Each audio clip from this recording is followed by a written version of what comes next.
Մանուկյան նախ օրվա հետ կապված Սրբազանը ԱԾՄ իր 55-ամյակն է նշում ձեր մաղթանքը Ինքը իրանով արդեն մաղթանք է, այդ իր ազատության զգացումը մեկուսարանում անհավատալի է։ Այնոն ասում այդ ասում այդ ինչ ես խոսել իմ մասին, որ պատմում է որ դատարանում իրականում տերուտ իրականը Սրբազանն է, ոչ դատախազնա, ոչ Նիկոլի ծառա դատավորներ, ոչ քննիչներ, եւ ամենամեծ բանը որ ես իր մեջ զգում եմ այդ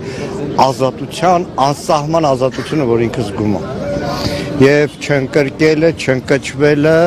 հավատքը ու նպատակին մինչև վերջ հասնելու այդ համոզումը, որ ունի ինքը։ Մանուկյան նախընտրական քարոզարշավի 13-րդ օրն է, ինչպես դուք կգնահատեք։ Եկեք Սրբազանի ծննդյան օրով այդ շիզոֆրենիայի չանդրադառնամ, էլի ափսոս է։ Այս նախընտրական քարոզարշավի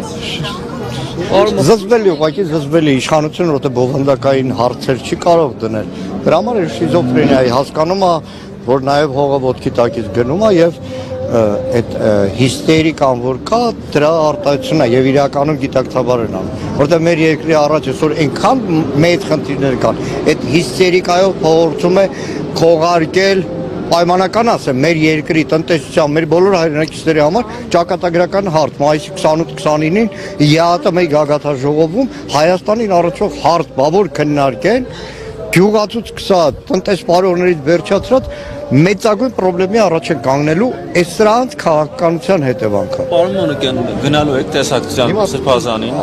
Ավարտում եմ ու գնում եմ Սրբազանից մոտ։ Չէ, ես չեմ կարող փոխանցել փաստաբանները։ Քաղաքացիների, մեր հայրենակիցների նամակներն են Սրբազանին ուղղված։ Մենակ երջանիկ մարդը կարա այսպես մեր հայրենակիցները ճանաչով չճանաչով բարեմաղթանքներ փոխանցի։ Եվ իրականում այսօր մի բան նկատեցի սոցիալական ցանցերում գրեթե տիրապետողը Սրբազան էր, իր նկարները, ամեն մեկը իր հուշերով Սրբազանի հետ։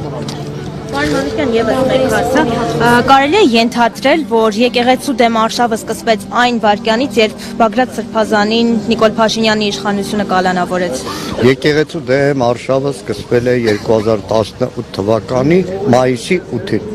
երբ որ վարչապետի աթոռը զբաղեցրեց Նիկոլ Փաշինյանը։ Եվ պետք է հակագիր բացեմ։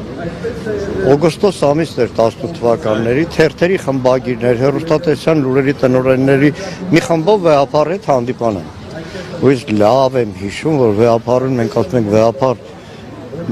աղանդավորի հետ գործ ունենք ու ինքը շատ արագ սրա եկեղեցու դեմ արշավը։ Չեք հիշում երթեր էին անում, վեհապարի հրաժարական էին պահանջում, որ ամբողջությամբ իշխանության աջակցություն են վայելում։ Բայց դե դրա նման բոլշևիկներն են եկել կորել։ Դա էլ կկորի, կմոռացվի։ Հիմա նույն 20-ականներին Մայրաթորի դեմ արշավը ամբողջ Կովկասով եպիսկոպոսը մասնակցել վարդապետեր, հիմա հատուկենտ մարդիկ կարող է դրանց անունը հիշել։ Մոռացվել գնացել է։ Բոլորիդ ողջույնները կփոխանցեմ Սրբազանին։